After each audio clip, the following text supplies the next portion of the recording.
And it's, how you do anything is how you do everything, because you take your inner experience around everywhere you go, right? Everywhere you go, there you are.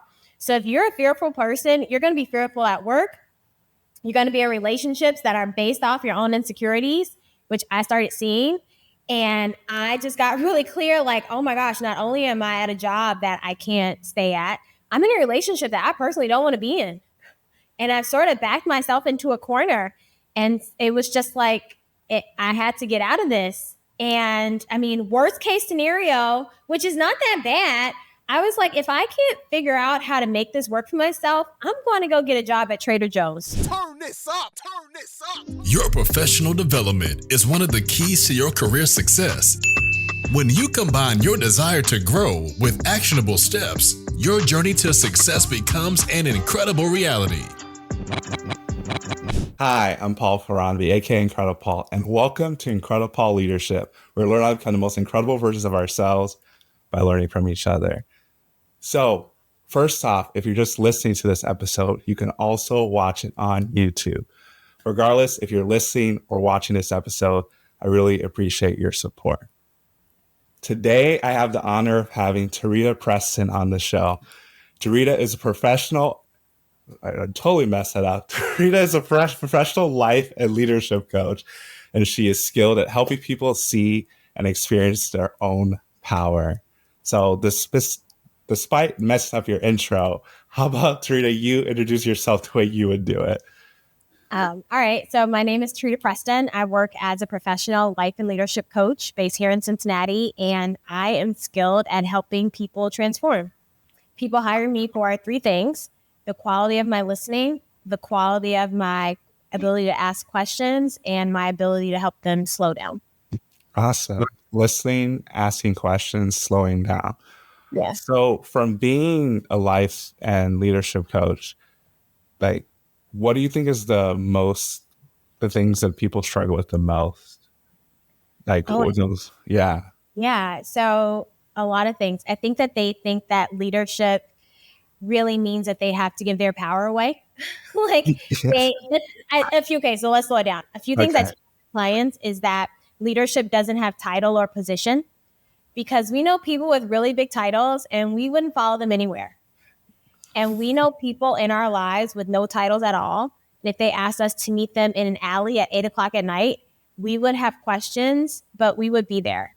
So that's the first thing. Just because someone's a leader or has a title doesn't actually make them a leader. The next thing is that a lot of people think that in order to serve, they have to sacrifice themselves. So that they can't take a break. They have to have back-to-back meetings. This is just the industry that I'm in. No, you're caught up in the story of busy. So you don't actually have a time management issue. You have a people-pleasing issue. A lot of people spend a lot of time trying to look good, avoiding looking bad, or they implement all these crazy things like, I have an open door policy. You can come in my office anytime. Doesn't matter what I'm doing. Doesn't matter if I'm trying to concentrate and further my own goals. It's just so many misconceptions and misperceptions around what leadership actually is. Wow, that's really good. So like with the people pleasing thing, sounds like also like a lack of boundaries as well. Would you agree with that? Yeah. Oh, absolutely. Yeah. And I think that work is a really great place for us to experience our own power, but people don't see it like that. They see work as a place where I am easily triggered, or people aren't doing things that I want them to do. They usually lead by expectations versus agreements. And I think most importantly, work usually is a play on family dynamics.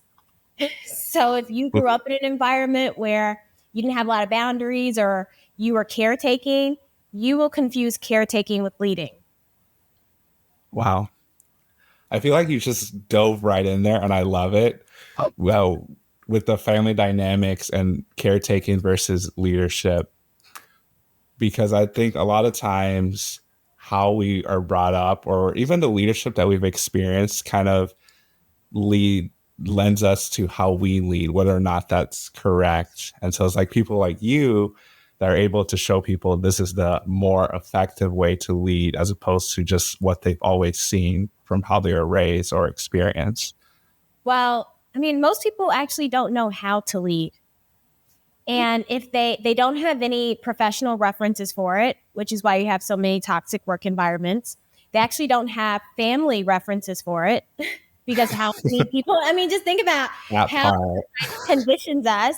And if you are a man in particular, you probably look to sports or you look to the military as the best and the best qualities of leading, which doesn't resonate with, I don't know, half the population.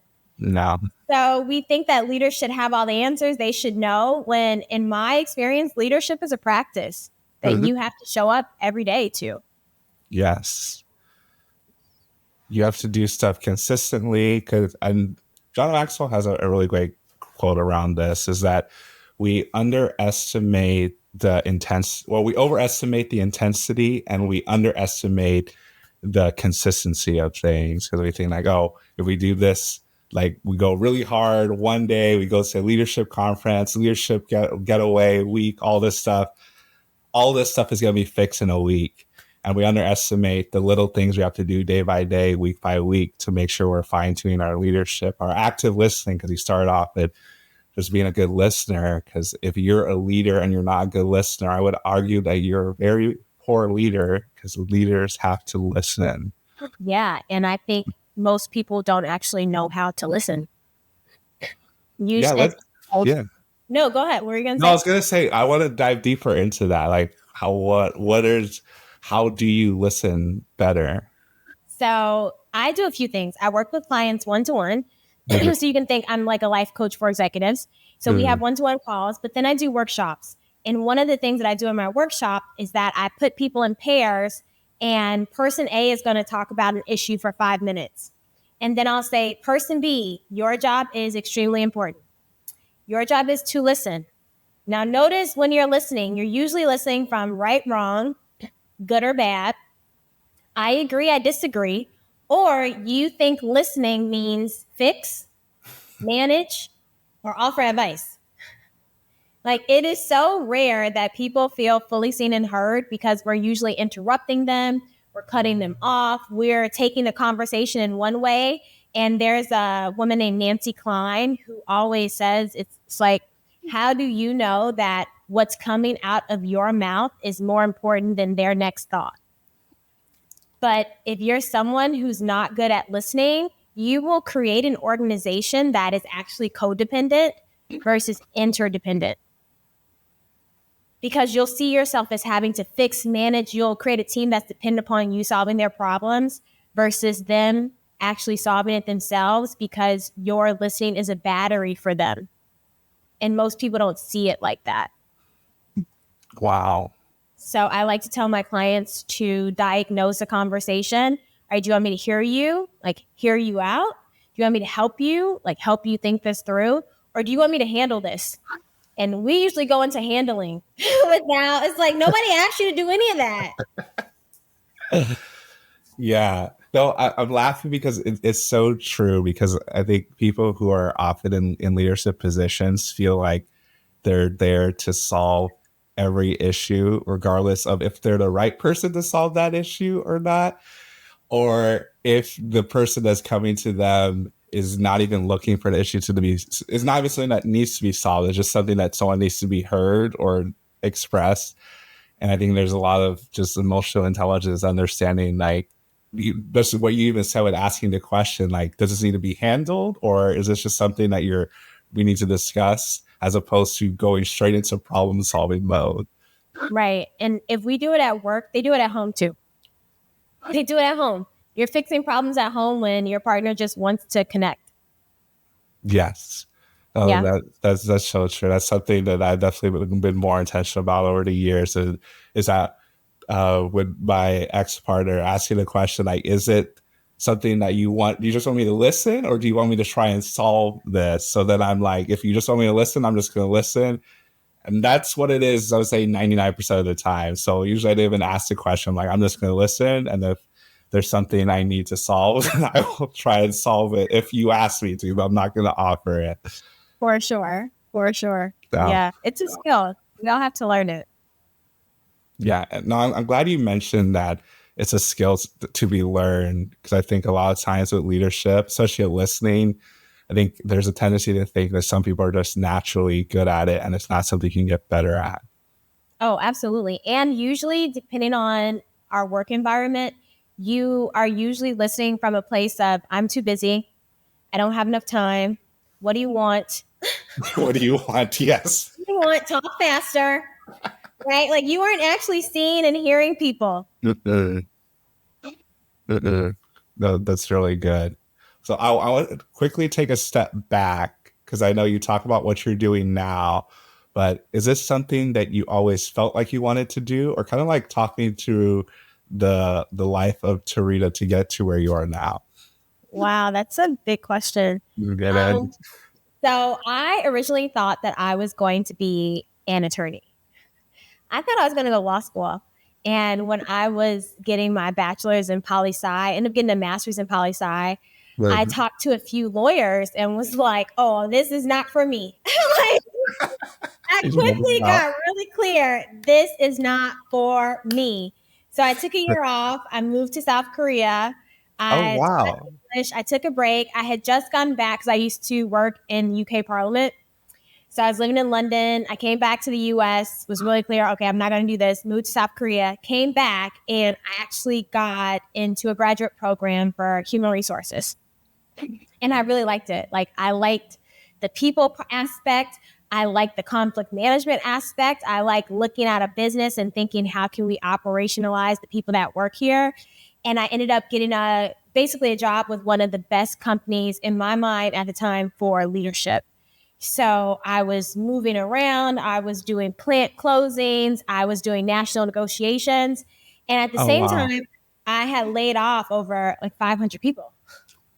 So, and I don't know if you ever had to do that, but it's exhausting. Tough.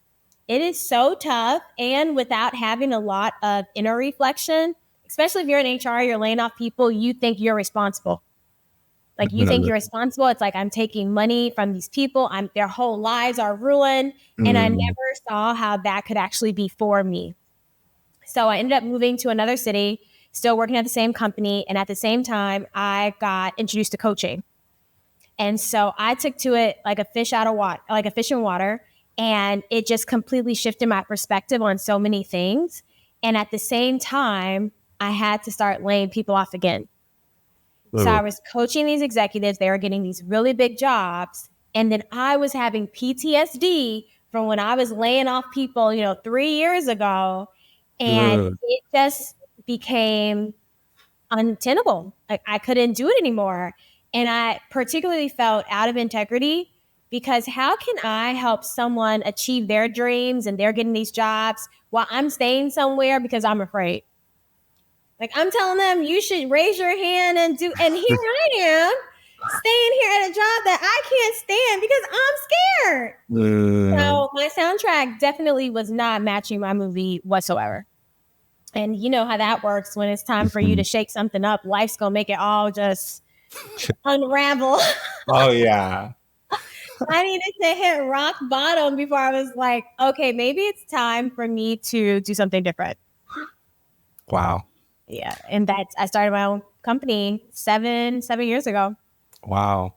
Started your own company 7 years ago. And then if you're comfortable sharing, I guess, what is hitting rock bottom? What did that look like for you? Well, I think one, realizing I hated my job. Just really clear. I was in a relationship that was really clear to me that, fear is one of those things that's pervasive. And it's, how you do anything is how you do everything because you take your inner experience around everywhere you go, right? Everywhere you go, there you are. So if you're a fearful person, you're going to be fearful at work. You're going to be in relationships that are based off your own insecurities, which I started seeing. And I just got really clear, like, oh my gosh, not only am I at a job that I can't stay at, I'm in a relationship that I personally don't want to be in. And I've sort of backed myself into a corner. And it was just like, I had to get out of this. And worst case scenario, which is not that bad. I was like, if I can't figure out how to make this work for myself, I'm going to go get a job at Trader Joe's. Everybody there seems happy. They are always happy. Places. It's like, I want to know what that is like. So I slept on my friends' couches. It was kind of like hand to mouth. The first year my business, I started in March. I made $20,000, and I made that $20,000 in December. Oh, wow. And you December. started in March. Exactly. Talk about being broke. Yeah, dang.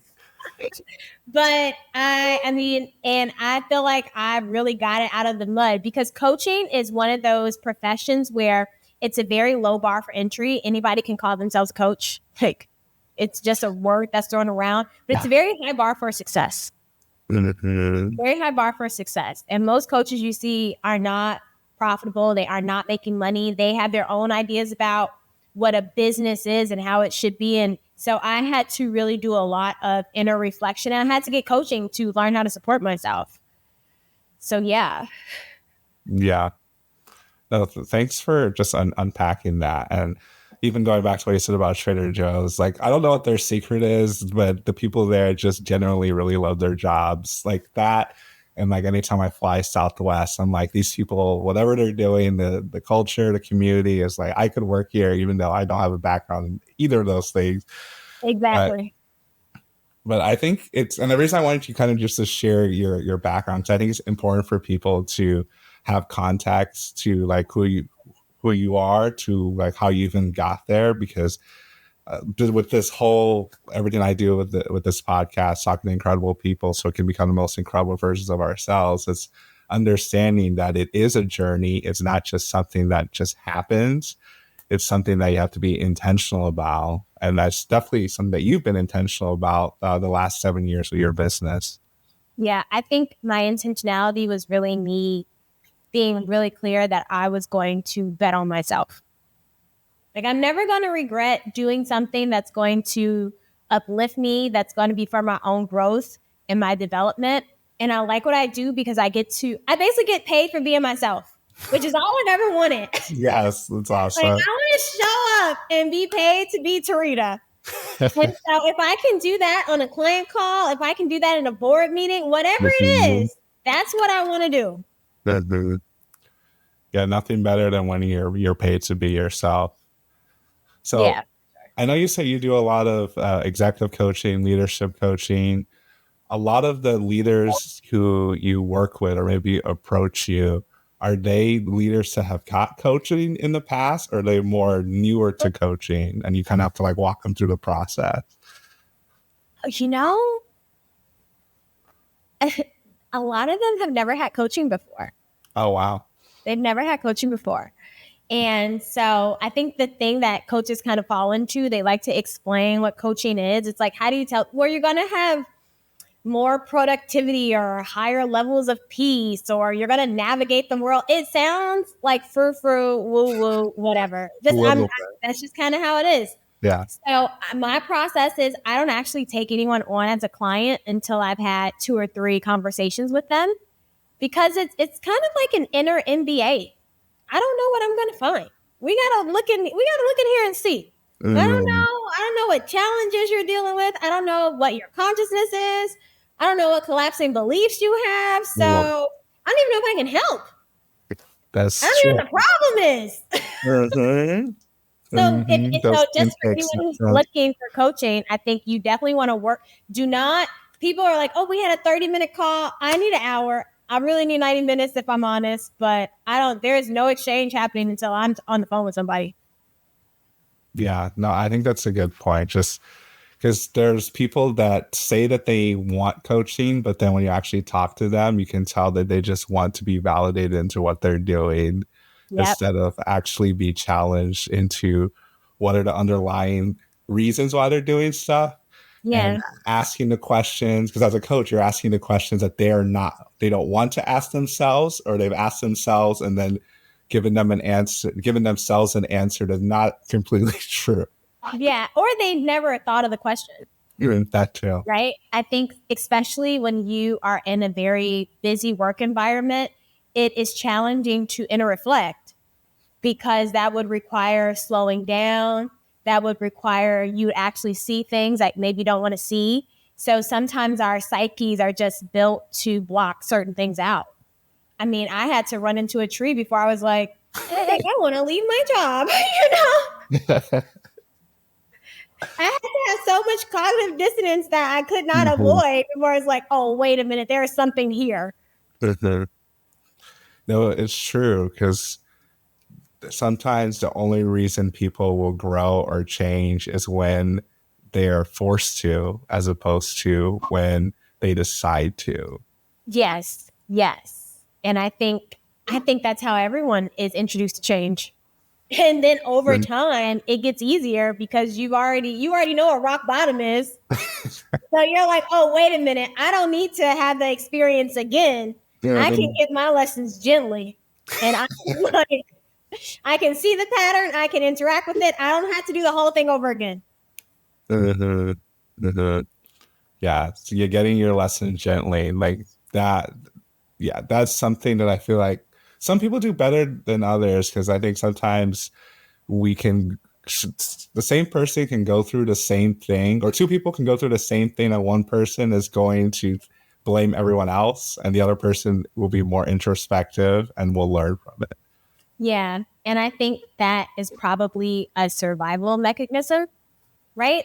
And I mean, in your house, it's always interesting to see how we treat children and how much children are blamed for things when in reality, they're just being a kid, right? When children make mistakes, do you have parents who are like, it's okay? Or you have parents who are like, I can't believe you did that and blah, blah, blah, blah, blah. So even, any sense of inner accountability can be hard if you had caregivers that weren't accountable.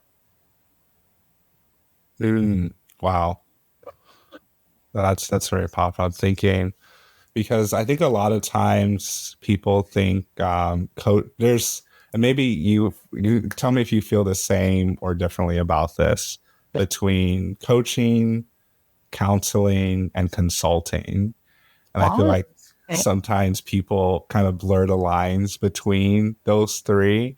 I don't know what your thoughts are on that, and if you feel like if there are differences, what are the differences between those three? So I have some thoughts, I'm curious. When you say counseling, you mean therapy? Therapy, yes. Okay, got it. So what I do is not therapy, and people can experience it as therapeutic. So I'm not necessarily, to me, therapy is all about, if you've had any form of trauma, you should go to therapy. Like, and just across the board, don't message me. I'm going to tell you right now, I'm not your girl, right? If you are struggling with housing, if you are like housing insecure, if you have that's not where I'm working at, right? However, I am interested to know about your past, and I'm more interested in how you are recreating your past in your present and in your future. Now, when I think of consulting to me is maybe a little more prescriptive, a little bit more of, here are the things that I did, and this is the path that you should take to get there. It feels a little bit more hard skill based, which I consult on HR because my background's in HR. So it's helpful for me to understand a little bit more about the business and about the people and put in processes and procedures. And I'm also interested in, okay, how did that meeting make you feel? And when the person was saying those things, what happened inside of you? And what did it trigger? Because, a lot of our work relationships are a play of family relationships. So I'm essentially teaching people how to work with themselves so that they can lead better. Like, I'm not interested in you doing better in your job. I'm interested in you being a better version of you. Because if we can get you to be better, you're going to be better everywhere. Absolutely. And that's what the whole purpose of this podcast is. This is why I wanted to have you on. So that's perfect. Yeah. I totally agree with that, because I think for therapy, it's definitely more backwards looking, like with the trauma. And I would say, honestly, everyone should go to therapy at least a couple times, because I think there are some emotional traumas you don't even realize are emotional traumas that are causing you to do certain things. And that's something I experienced from going to therapy. Yeah. So therapy is definitely more backwards looking. And then what you mentioned with coaching, that you want to have the context of the past to see like what's going on in the present, but you're not focused on the past. You're more looking at the present and future looking. It's like, what are the things that you're doing? Asking those thought-provoking questions and the accountability piece. Because at the end of the day, it's the client that has to do it. And then the coach is there to mirror back and understand, like, what are you actually saying? What are you actually doing? Because you can't do anything for them. Right. I like to see coaching sessions as strategy sessions. Like, let's talk about some principles. Let's talk about some techniques. You go out and practice them. You let me know. And then you do that for 2 weeks and you come back and we slow it down and talk about it. And then we do game film, just like, a replay. Where should you have made that? Well, I would have did that a little bit differently, kind of like that. Yeah. Yeah. That's really good. And I think consulting, because some people confuse coaching and consulting, I think it's like totally different, because it's like you are the one doing the work for the client, whether it's like HR stuff you mentioned, or if it's specific strategies that your people are trying to do, or whatever it is, but it's less on the client doing the work and then you're doing the work. So those are kind of the different, how I see the differences. Yeah, I would agree. For sure. So with leadership and life coaching, and I know you're constantly talking to people, constantly helping them. How do you continue to stay on your game and develop in your leadership? That's one of my favorite things to do. Yeah. So I'll be honest, I love paying people to help me solve my problems. Be them in the physical, be them energetically, be them, somatically, be it like, I mean, I have invested so much money into my own growth and my own healing, and I can't take my clients further than I've gone. So I've had a coach for 7-8 years consistently. I have worked with different energy healers. I have like different intuitives that I work with. In 2 weeks, I'm going to go for my second past life regression, which I love. I did one a few years ago, and it was like totally life-changing for me. Yeah. Talk me through, what is that? Yeah. A past life regression? Yeah. Okay. So let me slow down. One of the key things you work on. I know, because I think that's one of the fun things about being me, and and everyone has their own unique skills and creative energy, is that I like to explore different modalities. And then, like, if my clients are into it, some people aren't, right? I like to meet them where they are. So if they're into it, we're going to get it done. But in order to really get the full benefit of past life regression, you really want to consider that you are a human being you're a spiritual being having a human experience. So you have lived lifetimes before, and I don't know, different planets, different galaxies, different solar systems, maybe here on Earth, maybe not. It's definitely not the general idea of Christianity or things like that, right? No offense. It's just not really what it's just not what it is. It's not what it is. And so you basically set aside maybe 7 or 8 hours.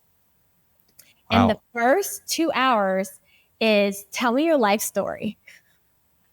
Which you can imagine all the feelings that come up when someone is sending you like loving energy, paying attention to you and saying, tell me your life story, right? So even then, they're already seeing patterns. And so after you go through that, I went to a woman named Marta. I'll send you her info, but so great. And so after you go through that, they basically hypnotize you. Now, I want to be clear. I relate it to hypnosis like America's Funniest Home Videos. That was my context. I thought that you'd be doing like making different noises in front. I had no idea what being hypnotized was. I'd never had experience it before. I've only ever seen it on TV. When I tell you, so the next thing I know, I'm counting backwards, and before it's over, she's like, where are you? And I hear a voice say, I'm at my grandma's house. And it was like, who is that? It was me. Wow. There was a part of me that was very present, that was like hearing and seeing and experiencing all of this. And there was a part of me that was definitely like, it's Tuesday, it's 1993, and nobody's listening to me. I'm dead ass. And And so, long story short, I reversed back to a time in my childhood where I felt really frustrated and not heard. And it was a memory that I personally, I didn't even know that I had suppressed. And after it was over, after I was able to see it from a variety of different angles, including like the people in my life, my perspective, and to really kind of relive it and shift it, Paul, I laid on that mat and cried for like 4 hours. I'm sorry. I cried for like and Wow. when I tell you, after I woke up from that experience, I felt like I had lost 100 pounds. So I this whole felt weight it came off was, of you. it was weight I didn't even know I was carrying. And then one of the Wow. processes is that they ask you to, you basically like write a list of 12 questions to ask your higher self. And so while you're under, they ask questions like, so what's holding Tarita back? And then it'll be like a higher, well, Tarita does blah, blah, blah, blah, blah. And it's just like, oh my God, like really tuning into stuff like that. I mean, the idea of me crying for 4 hours, it just makes me so excited. Like, I can't wait. I can't wait. I love it. So yeah. Wow. So I felt like after having that experience, I was moving through the world with more grace and ease. Wow. Much more lightness, more tuned into my inner child. Like I loved it. Okay. Yeah, and now I'm gonna go on the 22nd, and one of my clients, she's gonna go on the 23rd. Okay. It's so great to introduce people who, have all these big corporate jobs and work. It's like, yeah, let's free up some more creative energy. Let's go play a little bit. Let's have more fun. Yeah. No, it sounds like that was extremely therapeutic. I mean, just the fact that you said after that you cried for 4 hours and you're looking forward to doing that again. All that stuff is right up my alley. Me going into a workshop with, 200 other people and working a process. Sign me up. Sign me up. No, that's awesome. No, I enjoy workshops, conferences, connecting with people. And I definitely agree with you that we are spiritual beings and we live in a physical body. At least from my perspective, is more so from the Christian perspective. But I know exactly what you're talking about. Yeah, great. Yeah, that's good. I guess, what are some misconceptions about coaching that you have to get out of the way with some of the clients that come to you? Or maybe even in an intake session, people are coming to you and saying all these things about coaching that aren't true. And I kind of push you on the spot. I've never, okay, so I'll tell you what I do, because I've never actually experienced that, and here's why. When people are on the phone with me, the first thing I do is energetically, I want them to feel as comfortable as possible. So I want to ask them, how's their day going? I want to ask them, like, what have you been up to? Has it been busy? Is it easy? If I just got off a call and I'm stressed out, it's like, oh, do you want to kind of close our eyes and take a few deep breaths? Do you want to, let's just do a little centering practice. And then I'll just kind of invite them to slow themselves down. I'll say things like, we just ask that any tension, any nervousness, any anxiety, that just be shifted and cleared. We're so excited to come together in support of Paul and all the things that he's up to, right? So that's the first thing. And then I'll say, I'll ask them, had they had coaching before? And this is where you really get into it. It's like, well, yes, and this coach was blah, blah, blah, blah, blah. And I'll just kind of take notes. If they say, yeah, but it wasn't that great, I'm like, well, what wasn't great about it? Well, they weren't blah, blah, blah, blah. Okay, so I'm collecting information. Okay. And then I'll ask them, have you had therapy before? And some people will be like, well, yeah, I have. And then I'll say, and I think a lot of coaches are afraid to go there. And I'll be like, okay, so, if you don't mind me asking, what were you and your therapist working on? Like, I'll go there and I'll ask. Oh, wow. Okay. So they'll say, X, Y, and Z. And then I'll say, okay, so this is going to be different. Like, it's not whatever reference you have is not that. Okay. Just because I'm on the call and we never had this before. So it's not going to be the same. Yeah. I'll also just share that, how fast and how far we go together is completely up to them. Like they set the pace. And this is my own growth, things I've noticed about how I can be. I'll say, and some people can experience my coaching as uncomfortable or confrontive. So in the event that happens, will you let me know? Because I want to get the people pleasers right out the gate. It's like, come on, because you can definitely fall into that. People, I don't want people to put me on a pedestal. I want them to think like, oh, Tarita knows more. Like, we are all coming to the table. Me, you, your higher self, your guides, my guides. We're all here, and we're looking at your stuff together, and we're kind of like, what do you see? I don't know. What do you see? Right? So it's a collaborative exchange that isn't comparable to other experiences. So I don't really get those. I don't get those questions of, No, it makes sense. You don't get the question because you are already. They kind of already are telling you that stuff, and what kind of like what any baggage they're bringing to the table as regards to coaching or with therapy. Even the fact that you're bold enough to ask that question, I don't know many coaches that ask the question about like what their clients are working on and have worked on in therapy. But I think that's great context because they could have worked on stuff in therapy, but as you talk to them, realize that maybe they are still working on it or they didn't learn what they should have learned, whatever it is. And that can help guide how you coach them or if you can coach them. Right. And I think like a lot of people they aren't prepared to hold the answer. Good. So if you are a person who doesn't have a strong sense of self, if you tend to be very judgmental, I mean, anything people say is going to take you out. And I want to create a space where my clients feel comfortable telling me anything. So like at the end of the day, I'm up for whatever you're up for. Like, your mission is my mission. And I am skilled at seeing like where you are and where you need to be and how do we get there together in the most loving way as possible, which I think is what's different. Like you're not going to be on a call with me and I'm telling you to work harder and do this. It's very much going to be, how about we practice some self-forgivenesses? How about we take a load off? Like, how about we just take a break? Let's slow it down and collect ourselves. And then we can get to work. So that's really good. That's important. That's very important. Yeah. So kind of wrapping things up, but I want to make sure if there's anything we haven't talked about, either for yourself personally or coaching, that you were able to share it with the audience before we close things out. Well, I think, so for the past 3 years, I have done a really transformational program called Leadership for Professional Women of Color.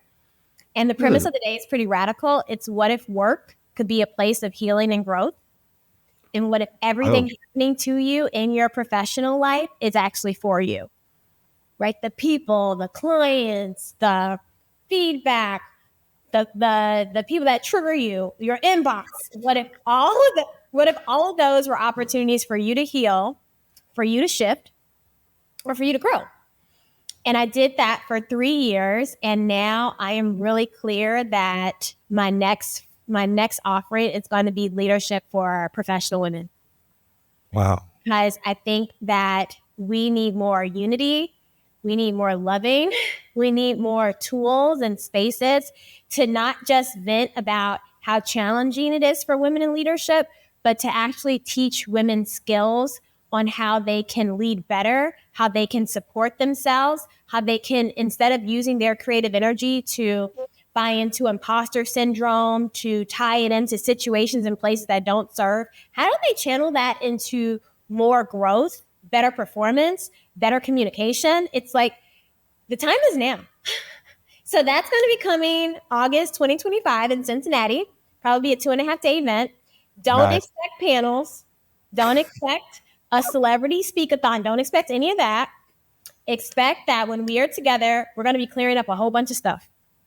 Wow. And my intention is that they leave there feeling lighter, they feeling supported, and they feel as if they can be a soft place to land for themselves. And they don't have to be tiny men. Like, that's the takeaway. They don't have to be different. They don't have to fit into a box. They get to forge their own path. So that's what we're going to be doing.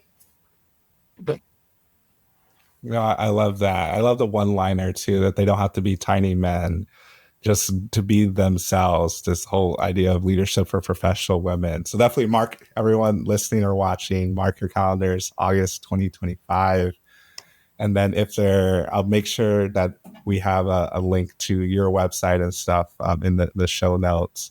But it's been really incredible having you on the show. I want to make sure people know how to connect with you. It's been coming across the screen for those watching on YouTube, but if you can share it as well. Oh my gosh, my favorite social media is Instagram. Oh, yeah. Instagram quite a bit. Also, I love LinkedIn and website. Yeah. So just Tarita Preston. Yeah, so Tarita Preston, LinkedIn and Instagram. So I definitely love Instagram a little less than I love LinkedIn. Okay, a lot less. I love LinkedIn. LinkedIn activity. It's good. It's good. Thank you. So I probably spend too much time on there. Probably need to spend more time on Instagram. Work on it. 2025 will be better. It's fine. We'll see. We'll see.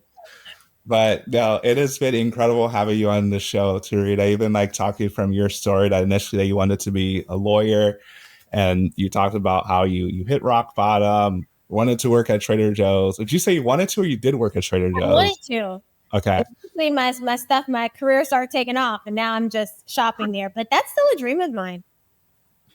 You know, I'm good at it. I would say I've never had a negative experience at Trader Joe's. Me neither. Yeah. So yeah, this is called like a sponsorship for Trader Joe's. This is not sponsored by Trader Joe's, but if they would like to sponsor it, I will gladly hear it potentially. But you're just, in all seriousness, just the energy you have, the passion you have around leadership, and just sharing the practical tips. We were just talking about listening being a skill and leadership being a skill as well.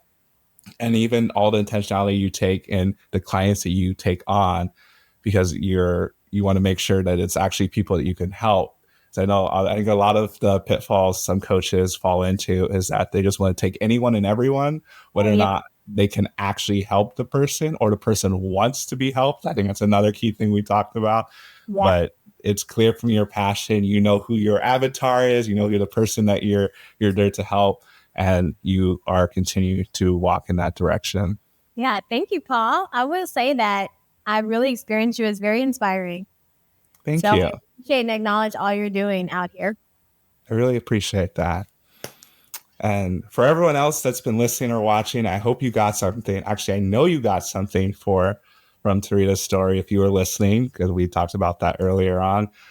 To whether it's you're new to your leadership and you're not sure where to start, definitely recommend seeking out coaching if you can. I know coaching is not the most cheap option out there, but it is the most effective option. So definitely reach out to your employer if you can get it through them. But the simplest way to start, you're probably already doing with podcasting, books, conferences, but keep learning, keep growing, keep learning from incredible people like Tarita, and you can continue to be incredible. Be sure to rate and review this podcast on your favorite podcast listening platform. We'll see you here next time. And be incredible.